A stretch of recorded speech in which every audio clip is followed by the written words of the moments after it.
नमस्कार दोस्तों, चलिए श्रीमद् रामायण के कुछ लेटेस्ट एपिसोड को रिव्यू करते हैं। तो ये सोनी टीवी की लास्ट एपिसोड था। अब से सोनी टीवी में श्रीमद् रामायण नहीं आएगा। तो अगर आपने प्रोमो नहीं देखा है या फिर आपको अपडेट नहीं मिला है तो मैं फिर से बता रहा हूँ, अब से श्रीमद् रामायण सब टीवी में हर रात 7:30 PM इंडियन स्टैंडर्ड टाइम में आएगा। तो अब से श्रीमद् रामायण वहाँ देखना, ठीक है। तो चलिए अब रिव्यू को शुरू करते हैं। तो दोस्तों, जो अहिरावण और महिरावण की स्टोरी हमें दिखाया गया या फिर जय विजय की स्टोरी हमें दिखाया गया, ये सब एक्सटेंशन का काम किए हैं। यानी कि जैसे तैसे करके श्री राम और रावण की युद्ध को सब टीवी तक पहुंचाना था, इसीलिए ये सब एपिसोड हमें देखने को मिला है। क्योंकि ये सब एपिसोड की क्वालिटी काफ़ी पुअर था, एपेक्स बहुत ही ज़्यादा कमज़ोर लगा।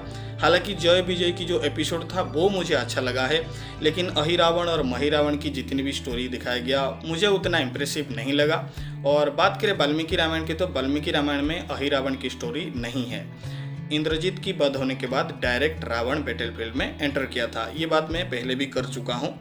और बात करें जय विजय की स्टोरी की, तो वो मुझे देखने में काफ़ी अच्छा लगा। उस एपिसोड में डिविनिटी था, एक डिवाइननेस था, काफ़ी अच्छा एक्टिंग सुजय रेहू और निकेतन धीर उस सीन पे करके दिखाए हैं।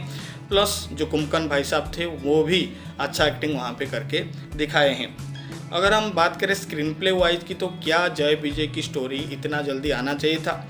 मेरे हिसाब से नहीं। अगर जय विजय की स्टोरी रावण वध के बाद आता तो मेरे हिसाब से ऑडियंस ज़्यादा उसको एंजॉय करते, क्योंकि अब तक ऑडियंस रावण को एक विलन की तरह देखता आ रहा था। मतलब मैं नए ऑडियंस की बात कर रहा हूँ। जो पुराने ऑडियंस है उनको तो पता ही है कि रावण एक्चुअली में पास्ट में जय था जिसको अभिशाप मिला था, लेकिन नए ऑडियंस को ये बात पता नहीं था।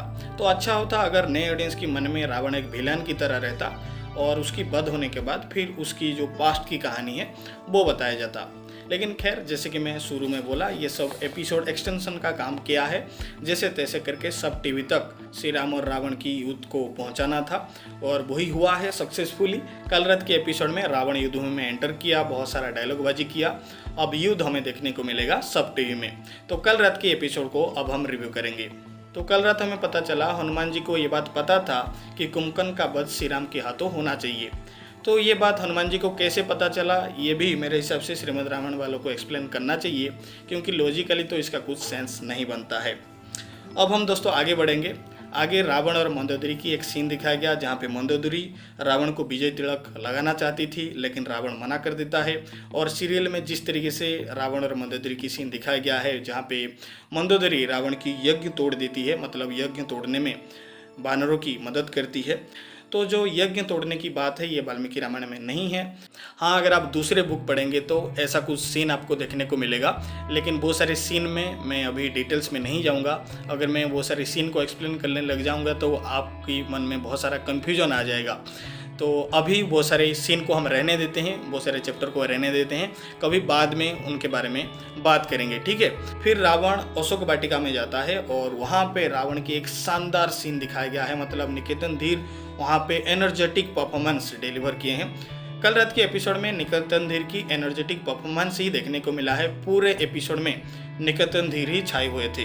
तो मेरे हिसाब से अशोक वाटिका की सबसे बेस्ट सीन वही था जो कि कल रात हमें देखने को मिला है, जहाँ पे रावण अपनी सारी गलतियों को मानता है। मतलब रावण क्यों एक्चुअली में सीता जी का अपहरण किया था, कल रात क्लियरली वो मेंशन किया है। और मैं श्रीमद् रामायण वालों को थैंक यू कहना चाहूँगा कि ये बात उन्होंने एपिसोड में रखा है।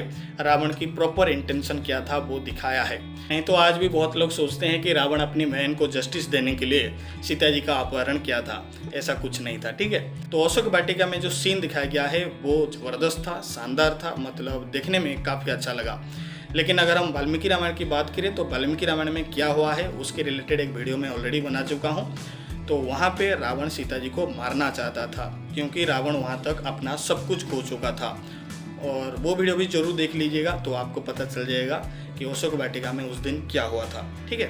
फिर हमें दिखाया गया कि रावण युद्ध में एंटर करता है और निकेतन धीर वहाँ पे भी अपना एनर्जेटिक परफॉर्मेंस दिखाए हैं। लेकिन मेरे हिसाब से अब डायलॉगबाजी युद्ध में करके कोई फ़ायदा नहीं है। युद्ध में एंटर किए हो तो युद्ध करो, क्योंकि पहले भी रावण युद्ध में एंटर कर चुका है और बहुत सारा डायलॉग वहाँ पे भी वो मारा था। तो मेरे हिसाब से अब हमें युद्ध दिखाना चाहिए, डायलॉग नहीं। तो मैं समझ सकता हूँ एपिसोड को एक्सटेंड करना था, सोनी टीवी में युद्ध नहीं दिखाना था, इसीलिए ये सब डायलॉग हमें दिखाया गया है। तो सब टीवी में एक बेहतरीन वार देखने को मिलेगा। इस उम्मीद के साथ हम चलेंगे, क्योंकि श्रीमद् रामायण के ऑडियंस एक बढ़िया वार तो डिजर्व करते हैं देखना। तो देखते हैं दोस्तों कैसा वार देखने को मिलता है सब टीवी में। आशा करता हूँ वीडियो आपको पसंद आया होगा। अगर पसंद आया है तो वीडियो को लाइक कीजिए, चैनल को सब्सक्राइब कीजिए। अभी के लिए दोस्तों इतना ही, धन्यवाद।